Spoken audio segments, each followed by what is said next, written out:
Mayor Bass, always good to see you. Thank you. Good to see you as well. So obviously this is our first time to talk like this since the fires have begun, and we want to get into all of that in a moment. But before we do, let's talk about where we are. Yes. This is the Impacted Worker and Family Recovery Center, one of Yes. four That's in Los Angeles. What's the most important thing you want people to know about this space? Well, I want people to know that if you worked in the area, in a home, or on the property, or in any of the businesses, or you were impacted by the fires, you can come here. Because I think a lot of times we forget about those individuals that were impacted as well. And it doesn't matter where you live, where you're from, you can come here and get an array of resources, from direct cash assistance to unemployment, job assistance, training. There's a lot of different county, city, state, as well as nonprofits that are here to help individuals. And so this is sort of like a one-stop shop for It's all of that. another one-stop shop. This is our third one-stop shop. The Yeah. first one was the Disaster Recovery Center, which over 7,000 people have visited.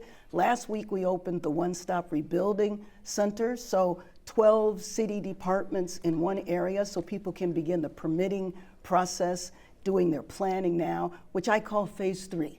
And so we want people to be able to return home in the Palisades, and we want them to begin that process now while the debris and hazardous materials are being removed.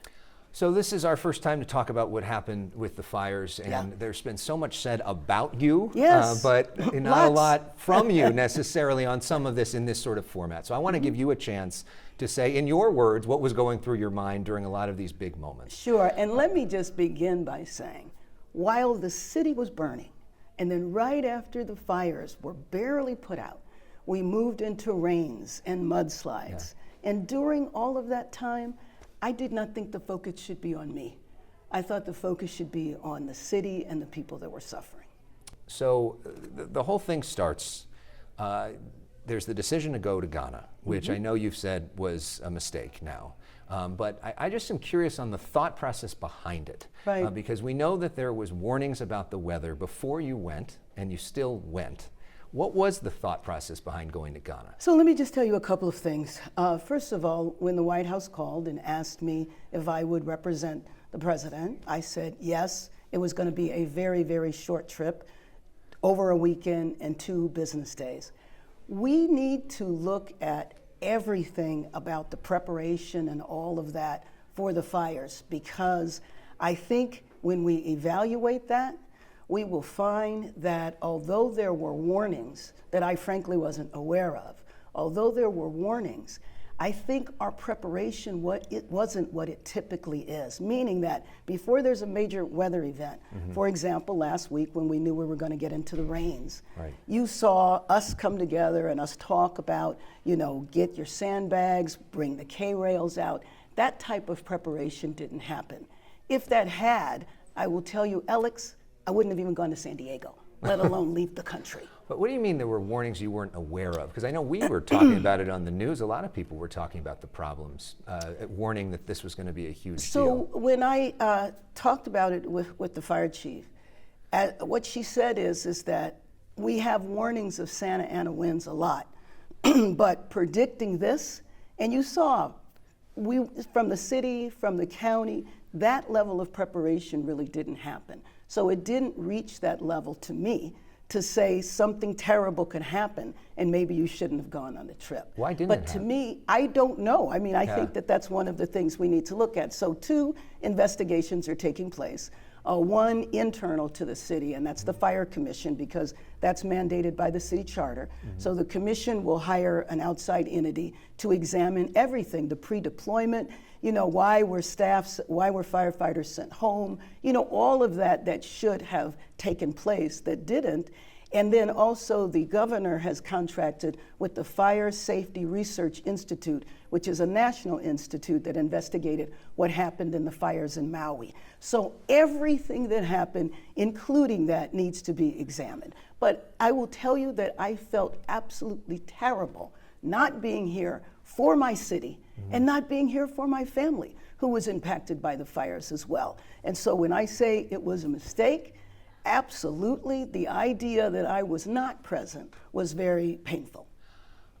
On the way back, there's this Sky News reporter that comes up to you, sort of ambushes you, right? Yes, with the phone, he did. with the phone in your face, and that clip has gone mega viral. Right. And we know you didn't respond to him in the time. Right. What was going through your mind, and why the decision not to respond? Well, I will tell you, yes, it was an ambush, and I wasn't sure who he was. And that is unfortunate, because I see the way that looks, as though I was avoiding. But when you're getting off a plane and you've been on a plane 17 hours, and somebody hits you with a camera, I wish in hindsight my response had been better. Yeah. In terms of the city's preparation, as you mentioned, the LA Times had a story out just this week saying that there could have been 10 more fire engines in the Palisades. Right. Did the city fail the residents of the Palisades? Well, again, all of that has to be examined with experts. You know, there's also a report that there were firefighters that were sent home. The shift was sent home. Right. Why were they sent home? All of that needs to be examined. Yeah. That's why we're going to have the investigations, because it's very important to get to the bottom of it. What does accountability look like to you? And is it time that somebody be fired for this? Well, again, I mean, I think it's premature to say now, but I do think that we have to examine everything, and that is going to take place very soon. How do you assess the job performance of the chief of the fire department? Well, I think that that's something that has to be assessed. I need to understand why things were handled differently this time than they've been handled before. And why do you think that is? I'm not sure. Yeah. To be honest with you, I'm not sure. I think, you know, as when I spoke with her, again, Santa Anas happen all the time, and not being able to predict the seriousness of this. And I think, again, it's not just the city. We have to look at the entire area. Right.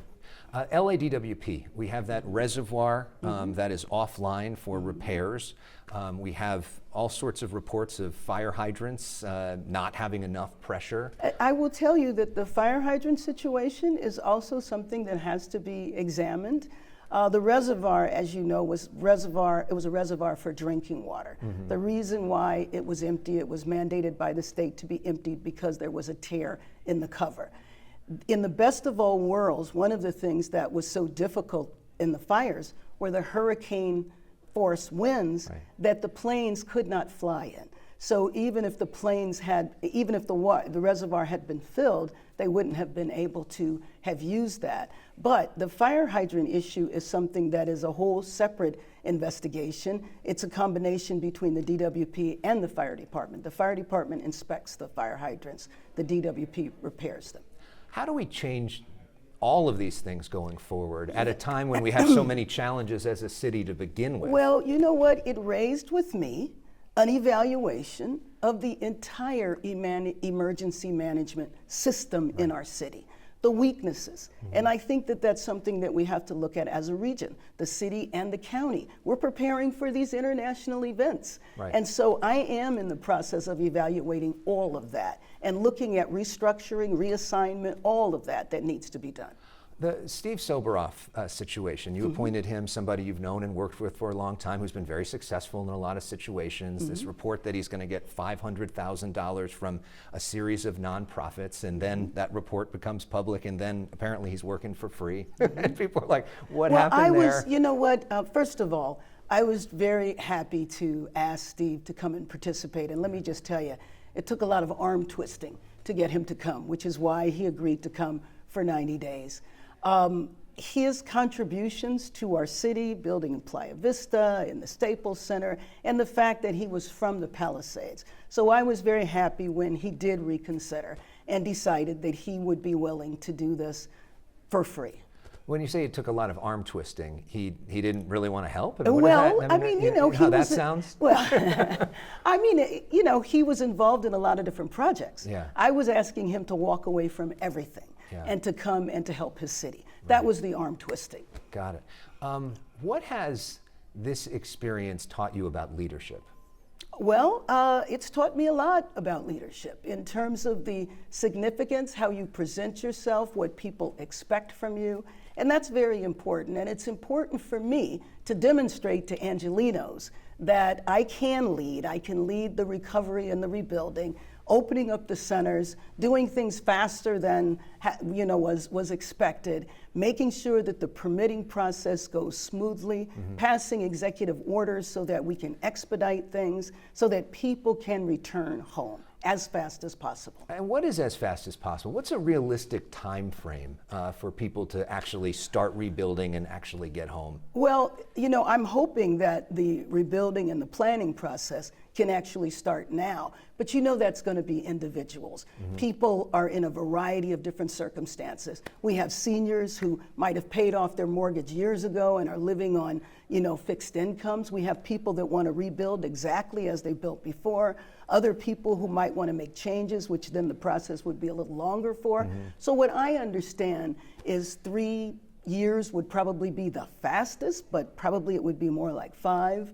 So it really depends on the individual circumstances. And by the way, one of the things that I wanted to focus on that Soberoff will pay attention to is the non-residential part. So we thought that it would be helpful in the Palisades to rebuild that sense of community and to get the area where the playground, the rec center, the library, the Ralphs, the other commercial businesses up and running. So they're going through phase 1 and phase 2. And then after phase 2, when all of the debris has been removed, we want to put up temporary structures, because there are still a lot of people who will continue to live in the Palisades whose houses were not damaged. Right. We want them to be able to have access to services, but we also want the community to be, for people to come back while they're rebuilding. Yesterday, Elex, I met with high school students from the Palisades and high school students from Altadena, and I felt so bad for them because this is a group of young people who just a few years ago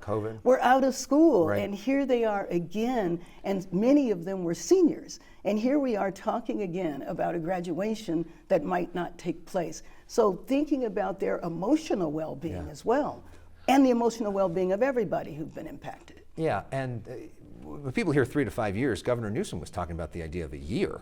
I don't know about that, but I think that what we can do in a year, or maybe a little bit longer, are the temporary structures that we would put in the commercial area. There are critics of you that were supporters of you. There were critics of you that were opposed to you before this whole thing. Yes. That say that you didn't. They're frustrated by your performance in all this, and they don't have faith that you can lead the city right now. Well, what do you say to those? What do you say to those critics? It is my responsibility to disprove that. Yeah. It is my responsibility to prove that I can lead, and I am, the rebuilding and the recovery process. Expediting things, as I mentioned, opening up these centers that people can access, 7,000 people going to the disaster recovery centers. I think it's important to communicate to people what is actually being done, and that's my responsibility to do. For you, this is personal. Your own brother lost his home in all of this. How has that shaped your perspective on what people are going through? Well, I think that all of us as a city are grieving. Are grieving because many of us, if not most, knew somebody that was impacted. Either they worked there, they lived there, or some way. They went to school there. And so while I'm dealing with it as the leader of the city, I'm also dealing with it within my own family. My brother lived in Malibu for 35 years, survived many fires, and this one, unfortunately, they didn't make it. Their house didn't make it. They're fine. My brother and sister-in-law are fine. In terms of kind of where we go from here as a city, as a region, all the rest of that? You know what? We have to stand together. And there's a lot of elements, as there always are, that want to divide us, that want to have us fighting against each other, that want to pit people against each other. We still have the World Cup coming in a little more than a year. So we have to stick together as a city. And you saw that, during the fires. You saw people coming together and volunteering and dropping off food and clothes. That kind of collective experience And feeling needs to be what leads the day, not division. But how do we sort of balance everything you got to do? Because we were already before the fires having That's challenges with homelessness, Right. housing affordability, the ability Public to build, safety. public safety, Right. all of that. Right. Deficit challenges Right. with the budget. And now coming you up. have this on top of it. And we have a changing political environment. Yeah, so how do you balance all of that? I mean, is there enough money to go around? Is there enough resources to go There's around? never enough money to go around. But what I will say, though, is that, President Biden, before he left, did something that was unusual. FEMA typically reimburses after a disaster 75%. They agreed to reimburse up to 100%. President Trump has not changed that. And there has certainly been an openness and a willingness from the Trump administration to be very helpful. And so I think it's important that the entire nation is invested in our success. Yeah. And do you think that that's happening? I do. I absolutely do. I mean, the response from the administration, the perfect example is phase 1, which is the removal of the toxic, the hazardous waste. That was supposed to take months, and it's moving along very quickly. They are projecting that it'll be done in the next few weeks, and that was supposed to have taken months. The same thing with phase 2. The one thing, though, we do need to appeal to people is that if you lost your house or your house was severely damaged, we do need you to fill out that right of entry form at the county, or you could go to lacity.gov, fill out that form so that the debris can be removed by the Army Corps of Engineers. But it's unprecedented, the amount of staff that the federal government has sent in from the Environmental Protection Agency and the Army Corps of Engineers. And just lastly, what is your main message to the people of Los Angeles at this incredibly perilous time for our city? My main message is we are going to recover. We're going to rebuild. And for the people of Palisades, I am going to stay on this until everybody that chooses to go back is able to rebuild. And I am going to do everything I can in my power to expedite the rebuilding. But we also have excellent cooperation from the governor and from our state legislators and from our federal legislators. They've all been here. The governor is passing executive orders to help with the expediting the things that I can't do on a local level. So your government will be united. The private sector will be working with us, and we will get through this because LA always does. And are you still enjoying this job, and are you still committed to running for re-election? I am absolutely. I ran for a purpose. I knew I would face challenges. I've been through disasters before in terms of living in the city, and I've had major challenges, whether I was in Congress or in the State House, and so yes. And yes, you're still committed to running for re-election. I'm still committed to running for re-election. I'm still committed to doing this job every single day. Mayor Karen Bass, thank you so much for the time. You're really welcome. appreciate it. Always appreciate it. You're welcome. Thank you.